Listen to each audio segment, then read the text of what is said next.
Hello class 12 students, कैसे हैं आप सभी।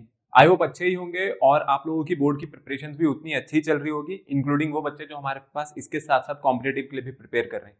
आज की वीडियो हमारे पास होने वाली है क्लास 12 केमिस्ट्री में चैप्टर सॉल्यूशन से, जिसमें मैं आपके पास कवर करने जा रहा हूँ टॉपिक एबनॉर्मल मोलर मासेस का, इंक्लूडिंग वांट ऑफ फैक्टर। कई बच्चों ने ये टॉपिक पढ़ लिया होगा, कई बच्चे ऐसे हैं जो इस टॉपिक में हो सकता है स्ट्रगल कर रहे हो। बस इससे पहले जो आपने कोलिगेटिव प्रॉपर्टीज वाला टॉपिक हमारे चैनल पे अगर अब तक नहीं देखा है तो आप जाकर के देख सकते हैं, क्योंकि आज की वीडियो उससे पूरा पूरा कोरिलेट करती है। जिन बच्चों को कोलिगेटिव प्रॉपर्टीज के बारे में अच्छे से नहीं पता है, आज की कई ऐसी चीजें होंगी जो उनको नहीं समझ आएंगी। तो इसलिए मैं चाहता हूं कि आप लोग पहले कोलिगेटिव प्रॉपर्टीज को भी अच्छे से पढ़े, चाहे खुद से पढ़े, और उसके बाद इस वीडियो से अपनी सारे डाउट्स को क्लियर करें। तो देखो, आज की वीडियो हम लोग जिस टॉपिक के बारे में करने वाले हैं, मैंने आपको बताया इसका नाम अपने पास क्या है, abnormal molar masses and want Hoff factor. देखो, एबनॉर्मल मोलर मासेस क्या है। कोलिगेटिव प्रॉपर्टीज की मैं थोड़ा सा आपको इंट्रोडक्शन दे देता हूं। कोलिगेटिव प्रॉपर्टीज हमारे पास कौन सी प्रॉपर्टीज होती थी, कोई भी ऐसी प्रॉपर्टीज किसी सॉल्यूशन की जो कि नंबर ऑफ सॉल्यूट पार्टिकल्स पे डिपेंड करे और इसका नेचर ऑफ द सॉल्यूट से कोई लेना देना ना हो। देखो, अब नंबर पे डिपेंड कर रही है। नंबर का मतलब है कि आप उसकी क्वांटिटी कितनी ले रखे हो, मींस मैं नंबर ऑफ मोल्स की यहां पर बात कर रहा हूं। मोल फ्रैक्शन भी आप इसको कह सकते हो। चार तरीके की अपने पास कोलिगेटिव प्रॉपर्टीज थी: relative lowering in vapour pressure, elevation in boiling point, depression in freezing point and osmotic pressure. चारों प्रॉपर्टीज के एंड में आपको एक फॉर्मूला निकलवाते थे जिसका नाम होता था molar mass of the solute. तो आपने कभी इस चीज पे गौर नहीं किया होगा कि molar mass of the solute ही क्यों निकलवा रहे हैं हमसे। ठीक है, अब ये जो molar mass of the solute है और आज का जो टॉपिक है ये भी उसी के बारे में है, पर आज इस मोलर मास के आगे कुछ लिखा हुआ है। इसके आगे लिखा हुआ है एबनॉर्मल। एबनॉर्मल मतलब जहां पर हमारे पास कुछ एबनॉर्मलिटीज हम लोग फाइंड करेंगे, मींस मेरी जो वैल्यू होगी, जो मैं निकाल करके दूंगा और जो ओरिजिनल वैल्यू है उसके बीच में कुछ ना कुछ आपको एरर्स देखने को मिलेंगे। ठीक है, मतलब वो एग्जैक्ट नहीं आ रही होगी। तो आज हमें इसी के बारे में पढ़ना है कि ऐसा क्यों होता है। तो वीडियो को स्टार्ट कर लेते हैं। सबसे पहले जो आज आपके पास एबनॉर्मल मोलर मासेस का जो टॉपिक है, देखिए अपने पास जितने भी एबनॉर्मल मोलर मासेस जो निकल करके आते हैं उसके पीछे रीजन क्या होता है, पहले मैं आपको रीजन बता देता हूं। ठीक है, सबसे पहले आप मोलर मास के बारे में समझना कि मोलर मास हम लोग जब डिटरमाइन करते हैं तो आपको चार कोलिगेटिव प्रॉपर्टी दी गई है, उसमें से आप किसी का भी यूज कर सकते हो। लेकिन हमारे पास शर्त क्या होती है, आपके पास शर्त ये होती है कि जब भी आप ये मोलर मास उसमें नाप रहे होंगे सॉल्यूशन का, तो सबसे पहले देखो आपके पास चीज क्या लिखी हुई है, जो सॉल्यूशन है आपके पास डाइल्यूट होना चाहिए। डाइल्यूट क्यों होना चाहिए? अगर आपको एक्यूरेट रीडिंग चाहिए। एक्यूरेट रीडिंग किसकी चाहिए? Molar mass of the solute की, जब आप फॉर्मूले से निकाल करके लाओगे। तो सॉल्यूशन को डाइल्यूट क्यों मांग रहे हैं? देखो, अगर आपके पास सॉल्यूशन डाइल्यूटेड नहीं है तो सॉल्यूशन कैसा रहा होगा? वो कॉन्सेंट्रेटेड हो जाएगा। अगर सॉल्यूशन आपके पास कंसंट्रेटेड है तो मुझे बताओ कंसंट्रेटेड सॉल्यूशन में क्या होता है। कंसंट्रेटेड सॉल्यूशन में जो सॉल्यूट पार्टिकल्स हैं और जो सॉल्वेंट पार्टिकल्स हैं वो एक दूसरे के काफी करीब होंगे। ठीक है, पास पास होंगे। और अगर ये पास पास होंगे तो इससे क्या होता है, इससे अपने पास जो सॉल्यूट है और जो सॉल्वेंट है इनके बीच में हो सकता है कि कोई केमिकल रिएक्शन हो जाए। ठीक है, अगर आपका सॉल्यूट और सॉल्वेंट एक दूसरे के पास पास हैं तो सॉल्वेंट एंड सॉल्वेंट में रिएक्ट विद ईच अदर, एक दूसरे के साथ रिएक्ट करेंगे, मींस यहां पर ये केमिकल रिएक्शन कर सकते हैं। और अगर केमिकल रिएक्शन कर ली तो क्या होगा, फिर तो सॉल्यूट और सॉल्वेंट मिलकर के क्या बना देंगे, वो तो कोई नया कंपाउंड बना देंगे। और आप मोलर मास किसका नापना चाहते थे? आप तो मोलर मास यहां पर सॉल्यूट का नापना चाहते हो, तो आप automatically number of solute particles आपके जो सॉल्यूशन उसमें कम हो गए होंगे। तो जो आप मोलर मास निकालोगे वो भी कभी आपके पास एक्यूरेट रीडिंग वाला नहीं आएगा, वो तो गलत ही आना है हमेशा, क्योंकि सॉल्यूट और सॉल्वेंट तो एक दूसरे के साथ रिएक्ट करके कोई कंपाउंड बना चुके हैं। तो मैं चाहता हूं कि मेरा जो सॉल्यूशन है वो कैसा रहे, वो डाइल्यूटेड रहे, वो कंसंट्रेटेड बिल्कुल भी ना रहे, जिससे कि सॉल्यूट और सॉल्वेंट एक दूसरे के साथ कभी रिएक्ट ना कर पाए, इनके बीच में किसी भी तरीके की इंटरेक्शन एग्जिस्ट नहीं करनी चाहिए। ठीक है, अब यहां पर दूसरी चीज की अगर मैं बात करूं, जैसे यहां पर डाइल्यूशन वाला ही पॉइंट अगर मैं देखूं तो देखो आपको पता ही होगा कि हमारे पास जितनी भी कोलिगेटिव प्रॉपर्टीज होती हैं, कोलिगेटिव प्रॉपर्टीज में नंबर ऑफ पार्टिकल्स पे डिपेंड करती हैं वो। बट क्या होता है कि जब मैं वेपर प्रेशर की बात करता हूं तो जो वेपर प्रेशर होता है ना, वेपर प्रेशर नेचर पर भी डिपेंड करता है। ठीक है, अगर आपके पास सॉल्यूट वोलाटाइल है तो वोलाटाइल होने से जो वेपर प्रेशर वो आपके पास बढ़ करके निकल करके आएगा। नॉन वोलाटाइल है तो ओवरऑल जो सॉल्यूशन का वेपर प्रेशर है वो कम हो जाएगा। तो नेचर के साथ साथ जो है नंबर पे डिपेंड करती है, नंबर पे डिपेंड करती है कोलिगेटिव प्रॉपर्टीज। लेकिन कोलिगेटिव प्रॉपर्टीज में मेरे को क्या करना पड़ेगा, मेरे को नेचर भी कंसिडर करना ही पड़ेगा सॉल्यूट का, नहीं तो वेपर प्रेशर में फर्क नहीं आ जाएगा। और अगर वेपर प्रेशर में फर्क आ गया तो आपकी कैलकुलेशन तो कभी भी सही नहीं आएगी। तो इसीलिए मैं बोल रहा हूं कि अपने पास नंबर नहीं होता है, नंबर के साथ साथ नेचर भी मैटर करता है। अब दूसरे पॉइंट पर चलते हैं। दूसरा पॉइंट आपको कहता है कि the solute must not dissociate और एसोसिएट इन द सॉल्यूशन। देखो इसका मतलब क्या होता है, अपने पास जो सॉल्यूट पार्टिकल्स होते हैं, आपको पता है कि सॉल्यूट जो पार्टिकल्स हैं, सॉल्यूट पार्टिकल्स आप लेकर के आओगे, ये कैसे हो सकते हैं अपने पास, ये आयनिक कंपाउंड्स हो सकते हैं, ये कोवलेंट कंपाउंड्स हो सकते हैं, मल्टीपल नेचर आपको देखने को मिलेगा, क्योंकि जो आप सॉल्यूट डालोगे वो अपने पास क्या होगा, वो कोई कंपाउंड ही तो रहा होगा। डिसोसिएशन और एसोसिएशन में क्या होता है, जैसे अगर आप NaCl को लेकर के आए, आपको पता है NaCl अगर पानी में जाएगा तो NaCl पानी में जाते ही किसकी फॉर्म में कन्वर्ट हो जाएगा, आपके पास Na पॉजिटिव और Cl नेगेटिव की फॉर्म में। ठीक है, अब ये Na पॉजिटिव और Cl नेगेटिव यहाँ पर जो बना है, आपको पता है कि मैंने यहाँ पर मोल कितने लिए NaCl के, 1 मोल लिए, इसके आगे 1 है, तो 1 मोल Na पॉजिटिव आयंस मिले, और वैसे ही आपको 1 मोल क्या मिल गए यहाँ पर, Cl नेगेटिव आयंस मिल गए। तो आपने जो NaCl लिया था, आपने जो NaCl का नंबर लिया था, आपको तो ये पता है ना, मैंने सॉल्यूट का 1 नंबर लिया था, 1 मोल लिया था, पर 1 के बदले उसने सॉल्यूशन में कितने पार्टिकल्स बना दिए, यहाँ पर 2। ठीक है, 1 मोल पर मेरे को 2 मोल मिल रहे हैं, तो 1 का डबल चल रहा है। अब ऐसे ही अपने पास कुछ कंपाउंड्स ऐसे होते हैं जो डिसोसिएट नहीं होते, वो क्या हो जाते हैं अपने पास, एसोसिएट हो जाते हैं, जैसे कि एसिटिक एसिड। अगर एसिटिक एसिड के 2 मॉलिक्यूल्स होंगे, ठीक है, एक एसिटिक एसिड के बगल में दूसरा एसिटिक एसिड का मॉलिक्यूल है, तो ये पता क्या होता है, यहाँ पे दोनों मॉलिक्यूल मिलकर के ना इनकी एक यूनिट बन जाती है। तो ये 2 मॉलिक्यूल की मिलकर के एक यूनिट बन गई, इसको हम लोग कहते हैं डाइमराइजेशन। ठीक है, डाइमराइजेशन में क्या होता है, डाइमराइजेशन में 2 मॉलिक्यूल्स लगे और 2 मॉलिक्यूल्स ने मिलकर के अपनी एक यूनिट बना ली। इसको अभी पूरा आगे हम लोग अच्छे से पढ़ेंगे कि क्यों होता है ऐसा, डाइमराइजेशन क्यों होता है और ये डिसोसिएशन क्या है। बस मैं आपको ये बताना चाह रहा हूं कि जो आपका सॉल्यूट है, सॉल्यूट कभी भी सॉल्यूशन में डिसोसिएट और एसोसिएट नहीं होना चाहिए, क्योंकि अगर डिसोसिएट हो जाएगा तो डिसोसिएट होने से यही प्रॉब्लम निकल करके आएंगी। आपने 2 मॉलिक्यूल्स लिए थे, ठीक है, आपको तो लगेगा 2 मॉलिक्यूल्स है, बट आप जब इधर चेक करोगे तो वो 2 मॉलिक्यूल्स मिलकर के तो एक यूनिट में कन्वर्ट हो गए, तो 2 का 1 हो गया, 2 का 1 हो गया तो हाफ हो गया। जब 2 की मल्टीप्लाई 1/2 से करूंगा तभी तो आपके पास 1 आएगा, तो आप देख सकते हो इसके आगे अब क्या है, ये तो एक मॉलिक्यूल है। ठीक है, या मैं कहूं ये एक यूनिट है जो कि किससे, 2 मॉलिक्यूल से जुड़ करके बन गई।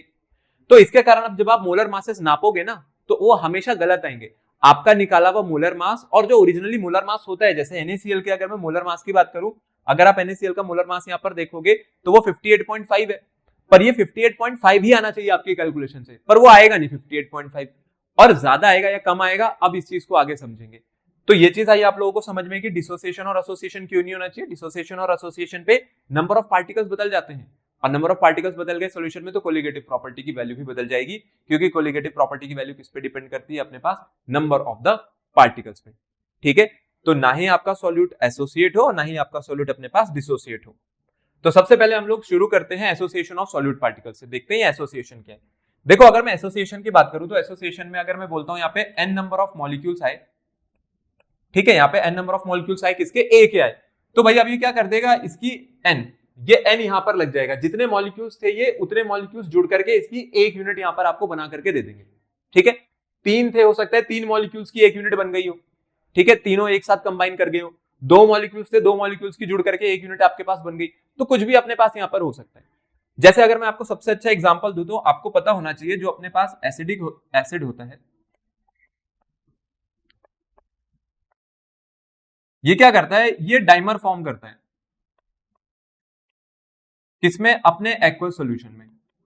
अब बड़ी बात आ गई है, डाइमर क्या होता है। वैसे तो डाइमर के बारे में आप लोगों को पता ही होगा, डाई मींस होता है 2। अभी देखो डाई क्या है, ये जो डाइमर यहां पर बन रहा है, डाइमर से हो क्या रहा है, डाइमर क्यों बन पाता है, इस डाइमराइजेशन के पीछे रीजन क्या है। अपने पास जो एसिडिक एसिड है, ये एसिडिक एसिड का फॉर्मूला मैं यहां पर लिख देता हूं, CH3CO2H, यही अपने पास एसिडिक एसिड। जब इसकी एक और यूनिट आएगी इसके नीचे, ये रही अपने पास दूसरी यूनिट, तो पहले वाले का हाइड्रोजन और अगले वाले की ऑक्सीजन, इनके बीच में एक फोर्स ऑफ अट्रैक्शन डेवलप हो जाएगा। और क्या कहते हैं फोर्स ऑफ अट्रैक्शन को, हाइड्रोजन और ऑक्सीजन के बीच में, जो कि 2 अलग अलग मॉलिक्यूल के बीच में बन रहे हैं, क्या हम लोग इसको हाइड्रोजन बॉन्ड कहते हैं, बिल्कुल, हम लोग इसको क्या कहते हैं यहाँ पर अपने पास, हाइड्रोजन बॉन्ड। तो ये जो हाइड्रोजन बॉन्ड आपके पास बना, इस हाइड्रोजन बॉन्ड ने क्या कर दिया, इसकी दोनों यूनिट को ना एक साथ बांध दिया। अब इसकी दोनों यूनिट जब एक साथ बन गई तो इसको हम लोग कहते हैं डाइमराइजेशन। ठीक है, 2 यूनिट्स या 2 मॉलिक्यूल्स एक साथ बन गए, तो 2 मॉलिक्यूल्स एक साथ बंद करके अब आपको एक नई यूनिट बना करके दे देंगे, which is known as dimer. तो इसको ऐसे तो लिखा जाएगा, twice of CH3CO2H। After dimerisation ये क्या फॉर्म करेगा, CH3CO2H, और ये क्या आ गए अपने पास, होल ट्वाइस। जैसे आप एटोमिसिटी करते थे ना, O2 O+O O2, Cl+Cl Cl2, वैसे ये है CH3CO2H plus CH3CO2H gives CH3CO2H whole twice. 2 molecule मिलकर के इसकी एक यूनिट बना देंगे, और अब ये ऐसे ही एग्जिस्ट करेंगे, तो इसको हम लोग बोलते हैं डाइमराइजेशन। और ये किसका डाइमराइजेशन हो गया आपके पास, ये डाइमराइजेशन हो गया अपने पास एसिटिक एसिड का। तो ये है एसिडिक एसिड की अपने पास डाइमर की फॉर्मेशन। ऐसा नहीं है सिर्फ एसिडिक एसिड ही डाइमर बनाता है आपके पास, बेंजोइक एसिड जो है, बेंजोइक एसिड भी आपके पास एक एग्जांपल हो सकता है डाइमराइजेशन का। देखो बेंजोइक एसिड है, बेंजोइक एसिड का फॉर्मूला क्या होगा, C6H5CO2H, या मैं बोलूं अपने पास फिनाइल जो है, फिनाइल के साथ यहाँ पर COH लगा हुआ होगा। अब ऐसी एक और यूनिट आएगी इसकी, और एक और यूनिट जो अपने पास आएगी वो इसके साथ क्या कर लेगी, हाइड्रोजन बॉन्डिंग कर लेगी। क्यों होगी यहां पर हाइड्रोजन बॉन्डिंग, क्योंकि ये भी तो यही था। अब वही चीज है, पहले वाले का H और अगले वाले का O। एक काम करते हैं, इसको मैं स्ट्रक्चर के फॉर्म में पूरा अच्छे से ओपन करके बना देता हूं, जिससे कि आप लोगों को समझने में कोई प्रॉब्लम ना हो। तो अब ये ज्यादा बेटर है, ठीक है, और यही अपने पास एक सही तरीका होना चाहिए इनको बनाने का।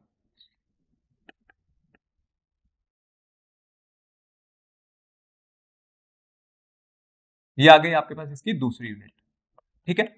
अब क्या होगा, पहले वाले का O अगले वाले का H, या पहले वाले का H अगले वाले का O, आप कुछ भी ले सकते हो। ये देखो इन दोनों के बीच में क्या बन गया, फिर से एक हाइड्रोजन बॉन्ड। तो ये भी मेरे पास एक एग्जांपल हो गया, इसका एग्जांपल हो गया डाइमराइजेशन का। और किसका डाइमराइजेशन हो रहा है, ये बेंजोइक एसिड। ये आपके पास बेंजोइक एसिड है, ठीक है। बेंजोइक एसिड का अपने पास यहां पर क्या देखने को मिल रहा है, डाइमराइजेशन देखने को मिल रहा है।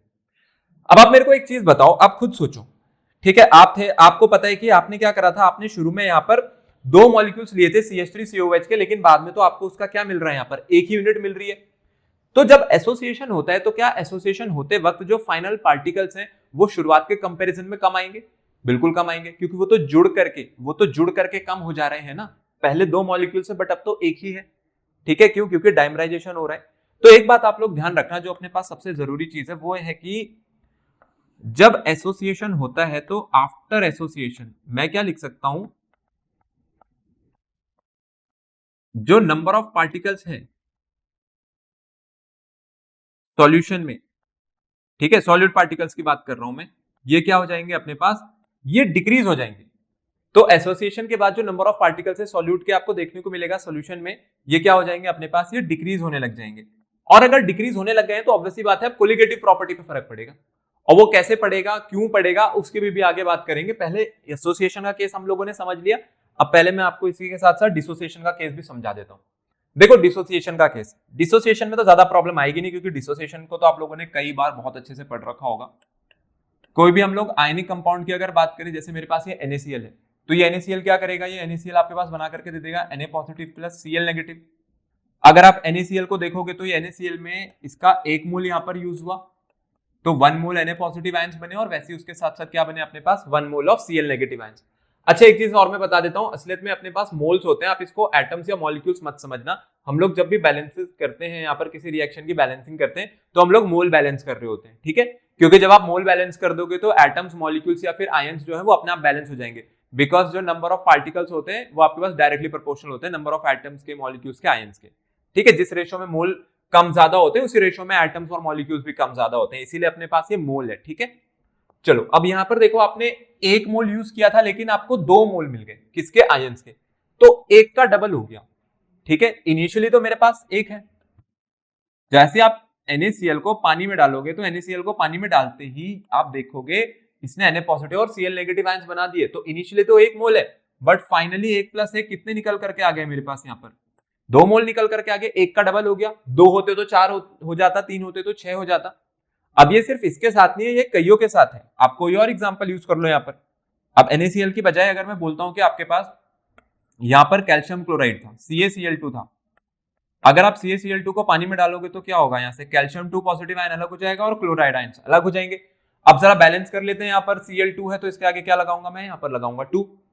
अब आप मेरे को एक चीज बताओ, क्या यहाँ पर हम लोगों ने 1 मोल यूज किया है, किसका 1 मोल यूज किया है, कैल्शियम क्लोराइड का, तो 1 मोल कैल्शियम के आयन मिले, लेकिन 2 मोल किसके आयन मिल गए मेरे को, यहाँ पर क्लोराइड आयंस मिल गए, तो क्लोराइड आयंस अपने पास 2 मोल हो गए।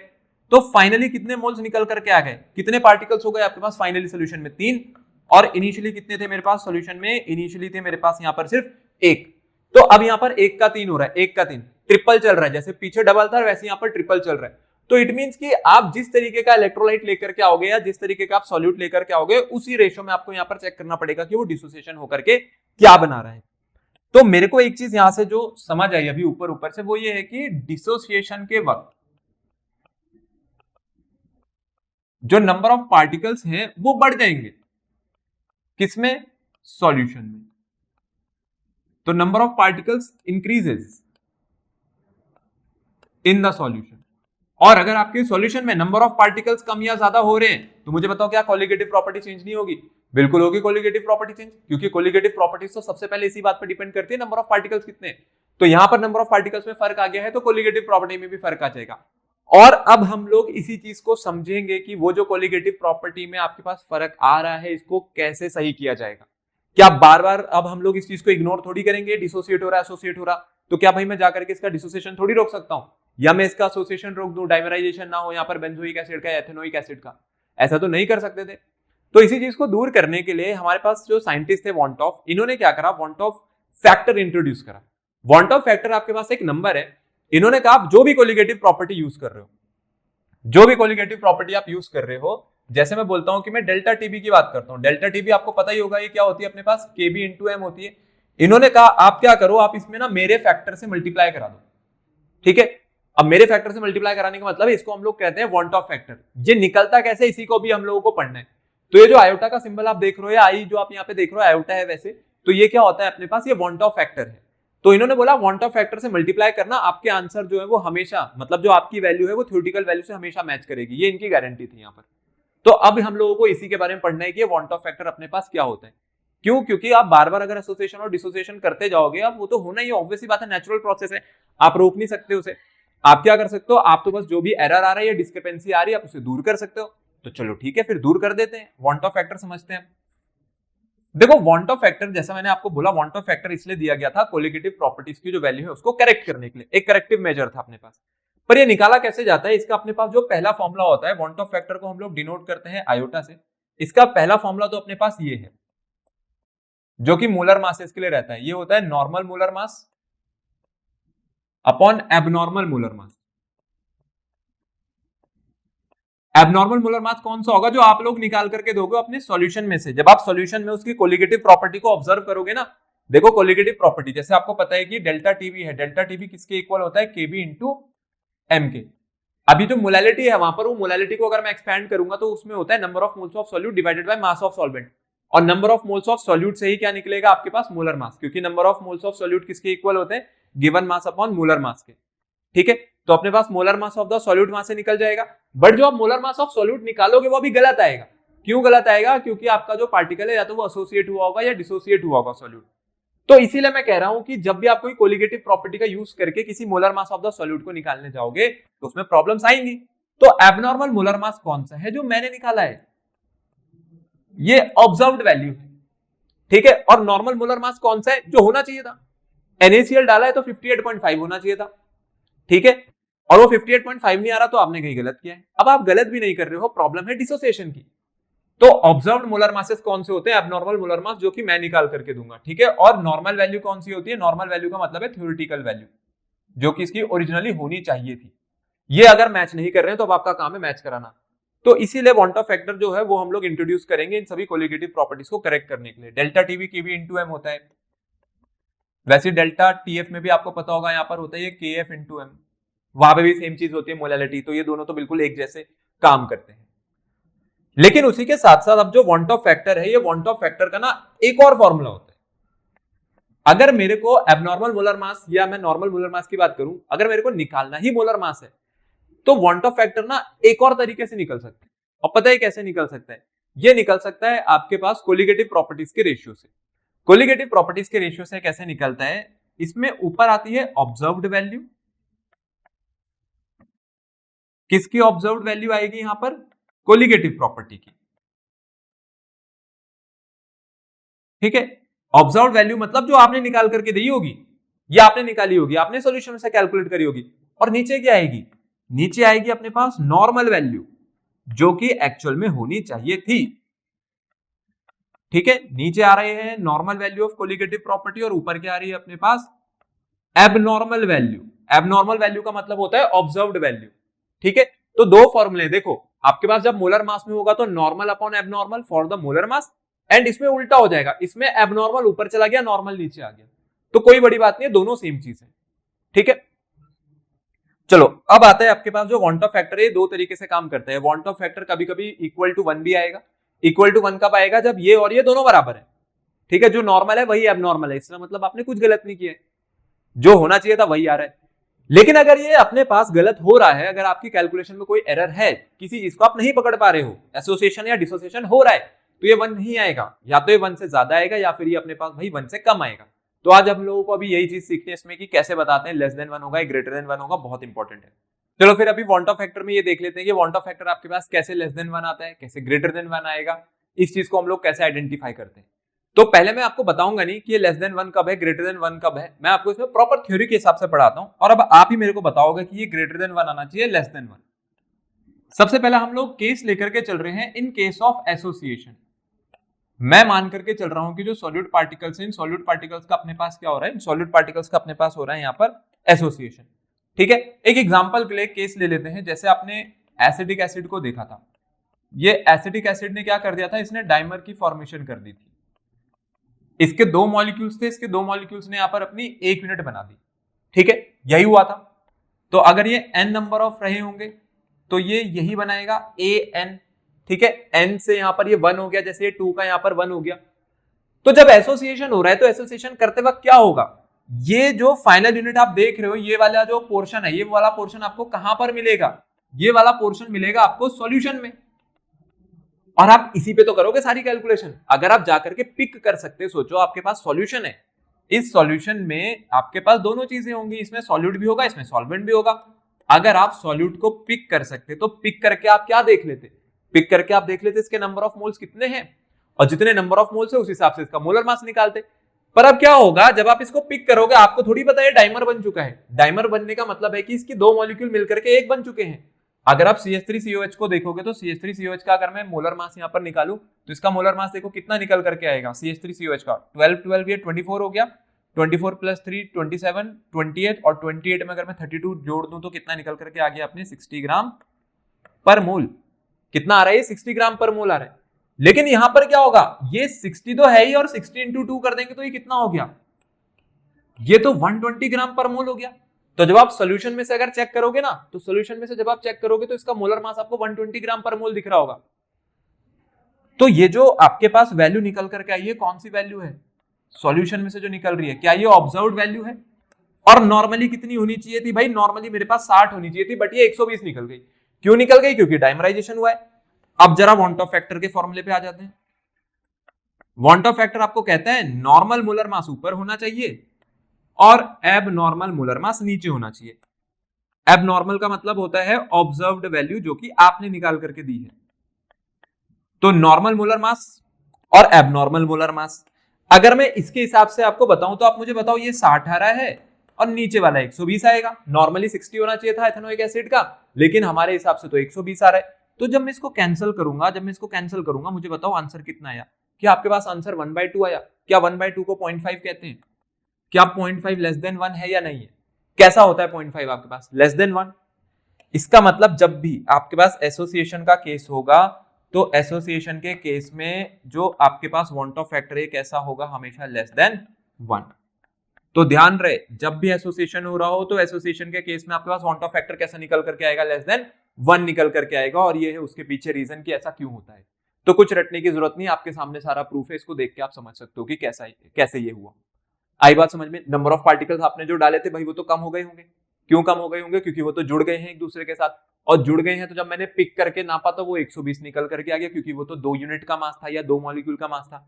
और इनिशियली जो फॉर्मूला है जो मुझे समझाया गया था, क्लास में पढ़ाया गया था, वो तो 60 ग्राम पर मोल निकाल के दे रहा है। तो कोई नहीं, 60 ग्राम पर मोल और 120 को निकालेंगे तो 1/2 और 0.5 भी तो आएगा। तो ये तो लेस देन 1 हो गया। तो ऐसे ही जैसे आपने एसोसिएशन के लिए देखा, एसोसिएशन के लिए जो वांट ऑफ फैक्टर है वो मेरे पास लेस देन 1 होता है। अब ऐसे ही चलते हैं आपके पास डिसोसिएशन के केस पे। अब देखते हैं डिसोसिएशन के केस पे क्या होगा। तो ये सारी चीजें एक दूसरे से इंटरकनेक्टेड हैं। जहां पर आपने अगर थ्योरी वाला पोर्शन अच्छे से समझ लिया है तो अब ये जो मैथमेटिकल पोर्शन है वो भी आपको इजीली समझ आ जाएगा, कोई बड़ी बात नहीं है। तो चलो अगला आप चलते हैं डिसोसिएशन के केस पर।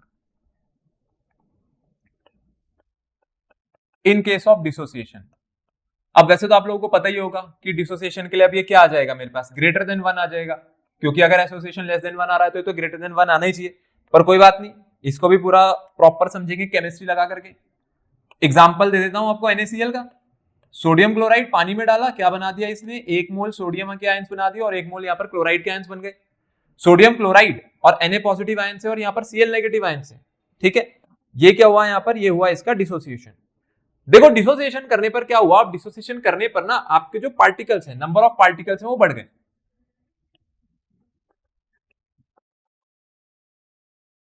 अगर आपने यहां पर इसके 1 मोल डाले थे तो ये क्या करेगा, ये 1 मोल Na पॉजिटिव बनाएगा और 1 मोल क्या बना देगा अपने पास यहाँ पर Cl नेगेटिव। तो सीधी सी बात है, जब मैं मोलर मास नापने जाऊंगा तो मैं मोलर मास किसका नापूंगा, मैं तो मोलर मास सोडियम क्लोराइड का नापूंगा ना।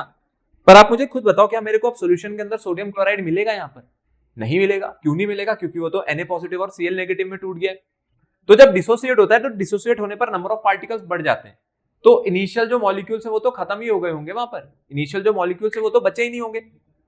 तो जब आप मोलर मास इस बार निकालोगे तो मोलर मास कैसे निकल करके आएगा, ओरिजिनल वैल्यू के कंपैरिजन में इस बार आपका मोलर मास निकल करके आएगा कम। क्यों कम निकल करके आ रहा है, क्योंकि NaCl तो आपको ढूंढने पे भी नहीं मिलेगा वहां पर, वो तो Na पॉजिटिव और Cl नेगेटिव में टूट गया होगा। जब आप ढूंढने जाओगे मिल ही नहीं रहा है, तो वांट ऑफ फैक्टर कहता है मैं ऊपर रखूंगा नॉर्मल वैल्यू और नीचे रखूंगा एबनॉर्मल वैल्यू। ऊपर आना चाहिए नॉर्मल मोलर मास और नीचे क्या आना चाहिए मेरे पास यहाँ पर, एबनॉर्मल मोलर मास। तो नॉर्मल बाय एबनॉर्मल अगर करके देखेंगे तो ऑब्वियसली बात है, इस केस में ये वाला जो पार्ट है ये होता है observed part. Observed molar mass मतलब जो आपने बताया है। तो आपके हिसाब से मोलर मास कैसा आएगा, आपके हिसाब से मोलर मास कम आएगा और ओरिजिनल वैल्यू तो उसकी ज्यादा है, क्योंकि आपको तो सोडियम क्लोराइड ही नहीं मिला वहां पर, वो तो सारा डिसोसिएट हो गया। अब मैथ्स में अगर फ्रैक्शन में न्यूमरेटर की वैल्यू बड़ी है, डिनोमिनेटर छोटा है, जैसे आप 4/2 कह दो, आप कह दो 4/3, आप कह दो 5/4, इन सभी में न्यूमरेटर ज्यादा है, डिनोमिनेटर कम है। नंबर को डिवाइड करेंगे 2 देगा, 1.33 आएगा, यहां से क्या मेरे पास 1.25 आएगा। तो ये मैंने जितने भी नंबर बोले हैं, क्या ये सारे नंबर आपके पास ग्रेटर देन 1 है? बिल्कुल है। तो ये होता है डिसोसिएशन का केस।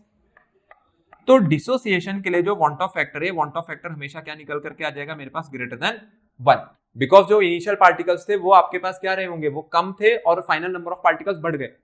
तो आपको इनिशियली जो आपने सोडियम क्लोराइड डाला वो मिलेगा ही नहीं, वो डिसोसिएट होकर वहां पर अपने आयंस की फॉर्म में टूट गया होगा। अब बाकी इसी को आप कोलिगेटिव प्रॉपर्टी के लिए भी समझ सकते हो। मैंने मोलर मास से आपको समझाया क्यों ये लेस देन 1 है और क्यों ग्रेटर देन 1 है।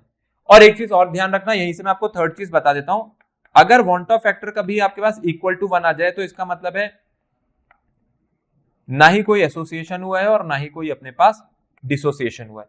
तो इस केस में ना कोई एसोसिएशन देखने को मिलेगी, ना कोई डिसोसिएशन देखने को मिलेगी, अगर वांट ऑफ फैक्टर मेरे पास अपने पास यहाँ पे 1 निकल करके आता है तो। चलो अब इसमें आगे चलते हैं। अब मोलर मास वाले पार्ट को हम लोगों ने यहाँ पर समझ लिया है। ये वाला जो केस है जो 1 निकल करके आ रहा है, इस केस में जो मोलर मास होना चाहिए था वही आप भी कैलकुलेट करोगे। Theoretical value and observe value दोनों मैच कर जाएंगी, क्योंकि एसोसिएशन और डिसोसिएशन दोनों ही नहीं हुए होंगे। तो ये रहता है अपने पास वांट ऑफ फैक्टर। ठीक है, वांट ऑफ फैक्टर अच्छे से मुझे लगता है आप लोगों को समझ आ गया होगा। बाकी आगे बढ़ते हैं इसमें अभी। चलो नेक्स्ट टॉपिक पे आगे बढ़ जाते हैं यहाँ पर। अब नेक्स्ट टॉपिक आपके पास आ रहा है van't Hoff factor and extent of dissociation और association in an electrolytic solution. देखिए एक्सटेंट का मतलब है कि किस हद तक डिसोसिएशन और एसोसिएशन हो सकता है और उसके साथ वांट ऑफ फैक्टर का क्या लेना देना है। तो वांट ऑफ फैक्टर आपको बताएगा स्टेट में अब degree of dissociation and degree of association के साथ इसका क्या रिलेशन है, कैसे चेक करते हैं हम लोग इस एक्सटेंट को वांट ऑफ फैक्टर के साथ। देखो वांट ऑफ फैक्टर के साथ अगर आपको ये चीज चेक करनी है, सबसे पहली चीज जो हम लोग यहाँ पर लेकर के चल रहे हैं, मैं सबसे पहले आपको डिसोसिएशन का केस समझा रहा हूं। ठीक है, सबसे पहले हम लोग डिग्री ऑफ डिसोसिएशन का केस समझेंगे वांट ऑफ फैक्टर के साथ। जरा इसको कोरिलेट करते हैं। तो पहले तो आपको ये बात समझनी पड़ेगी कि डिग्री ऑफ डिसोसिएशन निकालते कैसे हैं, डिग्री ऑफ डिसोसिएशन होती क्या है। डिग्री ऑफ डिसोसिएशन को हम लोग डिनोट करते हैं अल्फा से, और इसका मतलब होता है कितने मोल्स मेरे पास डिसोसिएट हुए, number of moles of the substance dissociated. और इसको हम लोग किससे डिवाइड करा देंगे, इसको हम लोग यहां पर डिवाइड करा देंगे आपके पास टोटल मोल्स टेकन, कितने मोल्स मैंने लिए थे और उसके कंपैरिजन में कितने मोल्स अपने पास यहां पर डिसोसिएट हुए, इसको हम लोग कहते हैं डिग्री ऑफ डिसोसिएशन। मैं अब आपको एक जनरल यहां पर एग्जांपल दे रहा हूं, आप इसको हर जगह लगा सकते हो, हर जगह फिट कर सकते हो। तो मैं आपको एक स्टैंडर्ड इलेक्ट्रोलाइट के एग्जांपल से समझा देता हूं। अब आपके पास इलेक्ट्रोलाइट भाई कैसा भी हो सकता है, कैसा भी होने का मतलब है ये कभी NaCl होगा, ये कभी KCl होगा, ये CaCl2 होगा, ये AlCl3 होगा। अब ये तो चलते ही रहेंगे, अब हम लोग कितने पढ़ेंगे ऐसे। तो एक जनरल केस पढ़ के चलते हैं। एक जनरल केस जो मैं पढ़ा देता हूं आपको, वो हो जाएगा अपने पास AX BY का। AX BY क्या है, जैसे अगर आप CaCl2 को देखोगे तो ये X की वैल्यू 1 हो गई और Y की वैल्यू 2 हो गई, CaCl2। ठीक है, इस तरीके से इसको पढ़ते हैं, इसीलिए आपको मैंने AX BY के फॉर्म में यहां पर बता रहा हूं। अच्छा, अब ये A की जो वैलेंसी है, A की वैलेंसी Y पॉजिटिव रही होगी तभी तो B के आगे लगी हुई है, और वैसे ये जो B है इसकी वैलेंसी क्या रही होगी, X नेगेटिव रही होगी तभी तो इसके आगे लगी हुई है, क्रॉस मल्टीप्लाई कराते थे तो B की वैलेंसी बन गई अपने पास X नेगेटिव। फिर जरा एटोमिसिटी भी बैलेंस कर देते हैं फटाफट से नंबर ऑफ मोल्स के साथ। अगर आप देखोगे तो A की एटोमिसिटी यहाँ पर X है तो मैं इसके आगे X लगाऊंगा, नंबर ऑफ मोल्स में वैसे B के आगे यहाँ पर क्या लगाऊंगा, Y, क्योंकि यहाँ पर B की जो मेरे को एटोमिसिटी दिख रही है वो कितनी दिख रही है अपने पास, Y दिख रही है। बैलेंस करते थे नॉर्मली, मैंने यहाँ पर आपको बैलेंस करके दिखाया है। अब क्योंकि मेरे को यहाँ पर डिसोसिएशन का केस लेकर के चलना है तो मैं एक काम करता हूं, मैं मान लेता हूं कि जो इनिशियल मोल्स हैं इसके इनिशियल मोल्स मैंने 1 ले लिए, ठीक है, और अभी तो ये डिसोसिएट हुआ ही नहीं है तो अभी तो ये 0-0 होंगे, अभी तो इसको हमने पानी में डाला ही नहीं। अब जब ये पानी में डाल दिया गया तो अब देखते हैं आफ्टर डिसोसिएशन। देखो आफ्टर डिसोसिएशन क्या होगा, मैंने मान करके चल लिया कि चलो AX BY की जो डिग्री ऑफ डिसोसिएशन है वो कितनी है अपने पास, अल्फा है। तो सिंपल सी बात है, जो नंबर ऑफ मोल्स हैं ये क्या होंगे, ये अल्फा के रेट से कम होंगे। ठीक है, अल्फा के रेट से कम होंगे तो देखो क्या होता है, एक चीज बताता हूं, बहुत सिंपल सी चीज है, कई बच्चों को इसमें डाउट होता है, यहाँ पे टीचर डायरेक्टली 1 माइनस अल्फा लिख देते हैं। अब ये डायरेक्ट कैसे लिख दिया, ये कैसे आ गया डायरेक्ट 1 माइनस अल्फा, उनको पता ही नहीं चलता है क्या हो रहा है ये। सबसे पहली चीज तो आप ये ध्यान रखना, जैसे ही अपने पास इनिशियल मोल्स थे 1, मैं कहता हूं आपके पास 100 रुपए हैं, ठीक है, 100 रुपए क्या है, ये आपके पास इनिशियली आपके पास 100 रुपए पड़े थे, आपने क्या करा, इस 100 रुपए को कहीं पर अपने पास इन्वेस्ट किया और आपको 10% का जो रेट था वो मिल रहा था, ठीक है, बट वो 10% के रेट पे ना आपको फायदा नहीं हुआ, उल्टा वो 10% का आपको वहां पे घाटा हो गया। तो अब मेरे पास जो रेट था वो रेट जो है वो 10% वाला है और इस पे मेरे को फायदा नहीं हो रहा है, इस पे मेरे को घाटा हो रहा है। तो बताओ मेरे को पैसे बढ़ के आएंगे या पैसे कम हो जाएंगे मेरे पास? ऑब्वियसली बात है कम हो जाएंगे, क्योंकि घाटा हो गया, लॉस सह लिया मैंने। तो मेरे को कितना लॉस हुआ, क्या मेरे को 10% का लॉस हुआ 100 रुपए पर, तो ये तो मेरा लॉस आ गया, ठीक है, और लॉस अगर मैं निकालूंगा 10% ऑफ 100 तो वो 10 ही आता है। अब मुझे बताओ फाइनल अमाउंट कितना बचा मेरे पास, मेरे पास फाइनल अमाउंट कितना बचा, मेरे पास फाइनल अमाउंट बचा 100 माइनस 10, जिसको आप लिख दोगे 90, यही तो लिखोगे। लेकिन अगर मैं इसको डायरेक्टली निकालता तो मैं कैसे निकालता, ये इनिशियल अमाउंट है, इनिशियल अमाउंट में से क्या माइनस कर देता, 10% ऑफ द 100, यही तो करते, initial amount minus 10% of the initial amount, आप इसको कैलकुलेट करोगे यही आएगा। ये मैथ्स है, प्योर मैथ्स है, नॉर्मल सी मैथ्स है, 7th 8th क्लास की सबने कर रखी होगी, इसी को केमिस्ट्री में करना है बस। अब आपने क्या माना कि मेरे जो मोल्स है वो किस रेट से डिसोसिएट हो रहे हैं, वो अल्फा के रेट से डिसोसिएट हो रहे हैं, अल्फा परसेंट से। तो इनिशियली क्या वो 1 थे और अब कितने बचेंगे, अब वो बचेंगे अल्फा परसेंट ऑफ 1, और अल्फा परसेंट ऑफ 1 का मतलब है वो अल्फा ही तो निकल करके आएगा, ठीक है। अगर मैं इसको परसेंटेज में भी ले लेता तो परसेंटेज में आप इसको अल्फा बाय 100 लिखते, ठीक है, और किसका, 100 का मतलब होता है कि 100% के हिसाब से चल रहे हैं, बट हम लोगों ने यहाँ पर 1 ले रखा है तो इसीलिए कितना बन गया, इनिशियली 1 है और अब कितने बचेंगे, अब ये बचेंगे अल्फा इंटू 1, जो कि अल्फा ही होता है, तो इसलिए 1 माइनस अल्फा आ रहा है। जिस रेट से कम हुआ उसी रेट से बढ़ गया होगा, यही तो हुआ होगा, ये जिस रेट से कम हुआ ये उसी रेट से बढ़ रहा है। तो आप कहोगे यहां पे क्या आना चाहिए, अल्फा आना चाहिए, और यहां पे भी क्या आना चाहिए, अल्फा आना चाहिए, लेकिन ऐसा नहीं होगा। पता है इनके आगे क्या लग जाएगा, इनके आगे लग जाएगा x और यहां पर क्या लग जाएगा y। अब क्या आपको समझ आया मैंने x और y क्यों लगाया? नहीं आया होगा, क्यों नहीं आया होगा मैं बता देता हूं। ये 1 मोल है, ये x है और ये y है, तो जब ये 1 मोल है तो इसका x बन रहा है, तो ये 1 का x चल रहा है, 1 का x, या मैं कह दूं अगर ये 1 का डबल होता और वैसे ये भी 1 का डबल हो रहा होता, 1 का x हो रहा है, 1 का y हो रहा है, तो इसके कंपैरिजन में यहां भी तो ऐसे ही होगा। तो इसका जब 1 मोल अल्फा के रेट से कम हो रहा है तो वहीं पर इसके जो x मोल्स है वो किस रेट से बढ़ेंगे, x अल्फा से, क्योंकि x मोल्स है ना, 1 का x चल रहा है और 1 का y चल रहा है। जैसे अगर यहाँ 2 होता तो मैं 2 अल्फा कर देता, यहाँ 3 होता तो मैं 3 अल्फा कर देता, क्योंकि 1 का डबल हो जाता और 1 का ट्रिपल हो जाता, और वैसे यहाँ पर है तो 1 का x अल्फा हो गया और 1 का अपने पास ये क्या हो गया, यहाँ पर y अल्फा हो गया, तो इसलिए x और y लगता है, ठीक है। आपके पैसे जिस रेट से कम हुए हैं वो भी तो यहाँ पर मेंशन करूंगा मैं कि किस हिसाब से जा रहे हैं वो। तो टोटल मोल्स आफ्टर डिसोसिएशन अगर निकाले जाएंगे तो देखो वो कितने निकल करके आएंगे। डिसोसिएशन के बाद ये हो गया 1 minus alpha plus x alpha plus y alpha, अगर मैं इसमें देखूं तो अगले वाले में अल्फा कॉमन ले लूंगा तो अंदर क्या बच जाएगा, x प्लस वाई। ये x प्लस वाई क्या है, ये x प्लस वाई मेरे पास वो मोल्स है जो मेरे को आफ्टर डिसोसिएशन मिल रहे हैं। ठीक है, x प्लस वाई क्या है मेरे पास, x प्लस वाई मेरे पास वो मोल्स है जो मेरे को आफ्टर डिसोसिएशन मिले। तो मैं एक काम करता हूं, मैं इस x प्लस वाई को किसके इक्वल लिख देता हूं, मैं इस x प्लस वाई को इक्वल लिख देता हूं n के। तो ये बन जाएगा 1 minus alpha plus n alpha, where n is the number of moles after dissociation. ठीक है, ये n क्या हो गए मेरे पास, ये हो गए नंबर ऑफ मोल्स डिसोसिएटेड, कितने मोल्स डिसोसिएट हुए, 1 minus alpha plus n alpha. चलो अब इसको अब आगे देखते हैं कि आगे इस चीज को कैसे बढ़ाएंगे। इस चीज को मैं हटा रहा हूं क्योंकि अब इसका कोई काम नहीं है, समझाने के लिए आपको बताया गया था। चलो आगे चलते हैं। अब वांट ऑफ फैक्टर आपको निकालना है। ठीक है, वांट ऑफ फैक्टर के साथ अगर इसको लेकर के जाएंगे तो देखो वांट ऑफ फैक्टर में अगर मैं नंबर ऑफ पार्टिकल्स को इंट्रोड्यूस करा दूं, अब आप सोचोगे यार वांट ऑफ फैक्टर कैसे आ गया यहाँ पर। वांट ऑफ फैक्टर में आपको क्या कहा जाता है, वांट ऑफ फैक्टर में आपको बोला जाता है ऊपर कोलिगेटिव प्रॉपर्टी की क्या रखनी, ऊपर कोलिगेटिव प्रॉपर्टी की वैल्यू रखनी है। यही तो कहते थे, ऊपर क्या आएगी आपके पास कोलिगेटिव प्रॉपर्टी के हिसाब से ऑब्जर्व्ड वैल्यू,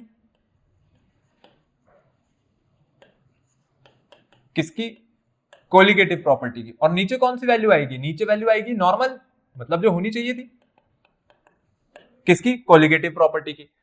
और क्या colligative property number of particles के डायरेक्टली प्रोपोर्शनल होती है, क्या होती है, नंबर ऑफ पार्टिकल्स के ये डायरेक्टली प्रोपोर्शनल होती है। तो क्या मैं इसको नंबर ऑफ सॉल्यूट पार्टिकल्स के लिए लिख सकता हूं या नहीं लिख सकता, बिल्कुल लिख सकता हूं नंबर ऑफ सॉल्यूट पार्टिकल्स के लिए। तो जब मैं इसको नंबर ऑफ सॉल्यूट पार्टिकल्स के लिए लिखूंगा तो क्या लिखूंगा, अब ऊपर क्या आएगा, ऊपर वैल्यू आएगी ऑब्जर्व्ड, किसकी, observed value of number of moles, और नीचे क्या आएगी आपके पास नॉर्मल वैल्यू ऑफ मोल्स। ठीक है, नॉर्मली कितने थे और ऑब्जर्व्ड मतलब जो आप पिक करोगे वो कितने हैं। आप मेरे को बताओ जब आप सॉल्यूशन में पिक करने जाओगे तो आपको सॉल्यूशन में कितने नंबर ऑफ मोल्स मिल रहे हैं, 1 minus alpha plus n alpha मिल रहे हैं या नहीं मिल रहे। तो मैं ऊपर यही तो लिखूंगा 1 minus alpha plus n alpha. मैंने इनिशियली नॉर्मली कितने नंबर ऑफ मोल्स लिए थे, क्या मैंने नॉर्मली नंबर ऑफ मोल्स 1 लिए थे, बिल्कुल मैंने 1 लिए थे। तो अब एक काम करते हैं, मैं यहां पर इसको इधर भेज रहा हूं, ये i माइनस 1 किसके इक्वल हो गया, n अल्फा माइनस अल्फा के। तो i माइनस 1 किसके इक्वल आ गया, अल्फा कॉमन ले लेंगे n माइनस 1।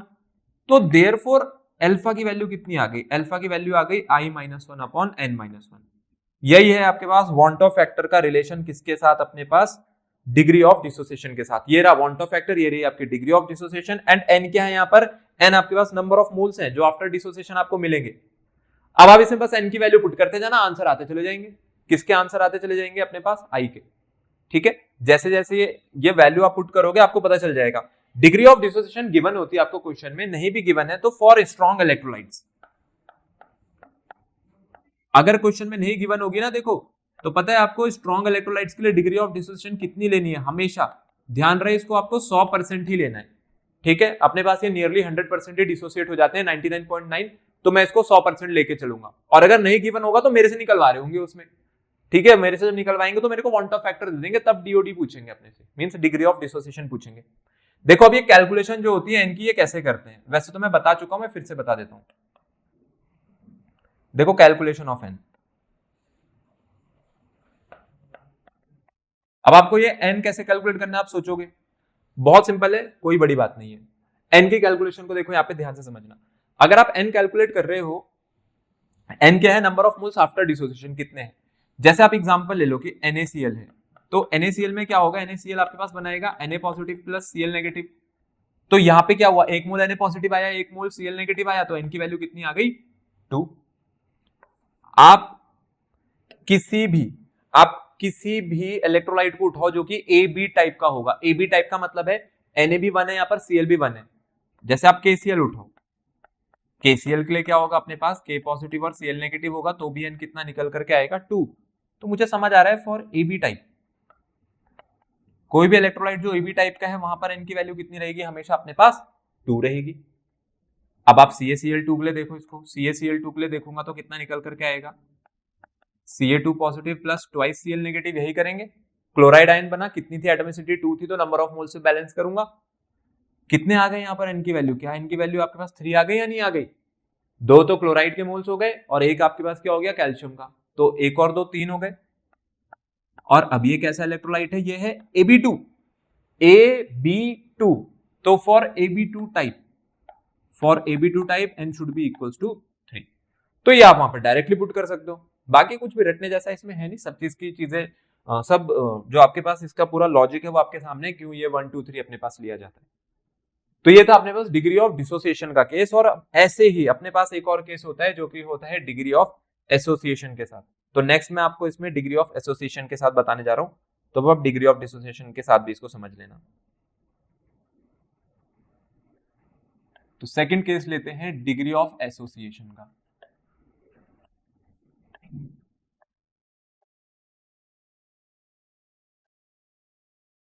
देखो डिग्री ऑफ एसोसिएशन, इसको भी हम लोग अल्फा से ही डिनोट करेंगे। और जैसे उसमें आया था नंबर ऑफ मोल्स डिसोसिएटेड, इसमें आ जाएगा नंबर ऑफ मोल्स एसोसिएटेड। और किससे डिवाइड कराएंगे हम लोग इसे हम लोग डिवाइड कराएंगे अपने पास टोटल मोल्स टेकन या नंबर ऑफ मोल्स टेकन की, ओरिजिनल कितने मोल्स थे और कितने मोल्स अपने पास यहाँ पे एसोसिएट हो गए। तो एक एग्जांपल लेकर के चलते हैं। जैसे आपने वो AXBY देखा था, अब AXBY तो नहीं होगा, AXBY को हटा करके यहाँ पर अपने पास क्या जाएगा, ये N of A, N moles of A, और ये बना देगा आपके पास AN। क्या बना देगा अपने पास, ये AN। तो चलो यहाँ पर अब एसोसिएशन देखते हैं इसका। जैसा पिछली बार हम लोगों ने किया था, इनिशियल मोल्स है, तो इनिशियल मोल्स जैसे पिछली बार 1 मान लेते तो यहाँ भी 1 मान लेते, और अभी शुरुआत में ये कितना होगा 0, क्योंकि भाई अभी तो एसोसिएशन स्टार्ट ही नहीं हुआ है। फिर एक चीज अपने पास क्या बनेगी, एक चीज बनेगी आफ्टर एसोसिएशन अब नंबर ऑफ मोल्स कितने निकल करके आएंगे। देखो ऑब्वियसली बात है ये फिर से कम हो गया होगा, तो मुझे यहां पर तो फिर से क्या लिखना पड़ेगा, मुझे यहां पर 1 माइनस अल्फा ही लिखना पड़ेगा। लेकिन अब बात आती है मैं यहां क्या लिखूं। अब मैं यहां क्या लिखूं, आप मेरे को बताओ। अगर यहां n है तो यहां क्या है, अगर यहां n है तो क्या इसके आगे 1 है, n का 1 हो गया, n का 1 हो गया। तो अगर मैं n की मल्टीप्लाई 1 बाय n से करूंगा तभी तो 1 आएगा। जब n की मल्टीप्लाई 1 बाय n से होगी तभी तो 1 आएगा। तो ये n का 1 हो रहा है, अगर 2 होता तो यहाँ 1 हो जाता, 3 होता तो 1 बाय 3 होता तो भी 1 हो जाता, अगर 2 का 1 हो जाता तो हाफ, 3 का 1 हो जाता तो 1/3, और वैसे ही n का 1 हो गया तो 1 बाय nth। तो पिछली बार मैंने क्या बोला था, इधर जो पार्टिकल्स बढ़ेंगे वो x अल्फा हम लोगों ने लिखा था, x अल्फा, पर ये बढ़ेंगे नहीं, ये तो कम हो जाएंगे ना, ये तो जुड़ जाएंगे। ठीक है, जुड़ जाएंगे। या चलो अगर आपको मल्टीप्लाई कराना है, बहुत सिंपल है, अल्फा की मल्टीप्लाई किससे होगी अब आपके पास 1 बाय n से। ठीक है, अल्फा की मल्टीप्लाई किससे हो जाएगी अपने पास यहाँ पर 1 बाय n से हो जाएगी। तो ये कितना निकल करके आएगा, क्या ये मेरे पास अल्फा बाय n निकल करके आएगा, क्योंकि एक का 1 बाय n टाइम्स हो रहा है ना, तो 1 बाय n टाइम्स ही तो आपके पास ये कम होकर के निकल करके आएंगे, जो जुड़ेंगे ये इस रेट से जुड़ेंगे। आई बात समझ में, पिछली बार बस ये ज्यादा हो जाते थे, पर इस बार ये कम हो जाएंगे। तो मैं लिख देता हूं moles after association. Total moles देख लेते हैं आफ्टर एसोसिएशन कितने हैं total moles after association, 1 minus alpha plus alpha by n। And initial moles कितने थे अपने पास, इनिशियल मोल्स तो आपने कहा मैं 1 ले रहा हूं। तो जरा वांट ऑफ फैक्टर पे चलते हैं, वांट ऑफ फैक्टर निकालते हैं। वांट ऑफ फैक्टर मैंने आपको पिछली बार क्या बोला था कि मैं कोलिगेटिव प्रॉपर्टी के हिसाब से निकाल रहा हूं। तो ऊपर क्या आएगा, ऊपर अब आएंगे आपके पास वो वैल्यू जो ऑब्जर्व्ड है, मींस मोल्स आफ्टर डिसोसिएशन आएगा। फॉर्मूला आप लोगों ने पीछे लिखा था 1 minus alpha plus alpha by n divide by 1। तो इसको फिर से उधर भेजते हैं, i माइनस 1 किसके इक्वल हो गया, alpha by n minus alpha के। ठीक है, मैं इसको पहले लिख रहा हूं, इसको बाद में लिख रहा हूं, 1 को इधर लेके आ गया हूं। फिर से आपके पास RHS में अल्फा कॉमन लेंगे तो ये आ जाएगा 1 बाय n माइनस 1। तो यहां से जो वैल्यू है अल्फा की वो कितनी निकल करके आ गई, i minus 1 upon 1 by n minus 1। ये लो, ये आ गया आपके पास degree of association with the van't Hoff factor. तो ये दो चीजें होती हैं जिसमें बच्चों को सबसे ज्यादा डाउट होता है, और ये है आपके पास उसका कंप्लीट एक्सप्लेनेशन कैसे हम लोग इन चीजों को सॉल्व करते हैं। तो आज की इस वीडियो में बस इतना ही। जितना भी मैंने आज आपको पढ़ाया है इनको आप दोबारा से अच्छे से पढ़ना। आई होप आपको सारी चीजें समझ आई होंगी। अगर मेरे से कुछ मिस हो गया होगा तो आप नीचे कमेंट करके बता सकते हैं। तो इसी के साथ ही हमारे चैप्टर यहाँ पर फिनिश होता है। अब हम लोग इस चैप्टर में कंप्लीटली आपके लिए एक सीरीज लेकर के आएंगे क्वेश्चंस की, जिसमें हम न्यूमेरिकल्स भी करेंगे including previous year board questions. तो जल्दी मिलेंगे हमारे उस नेक्स्ट वीडियो में।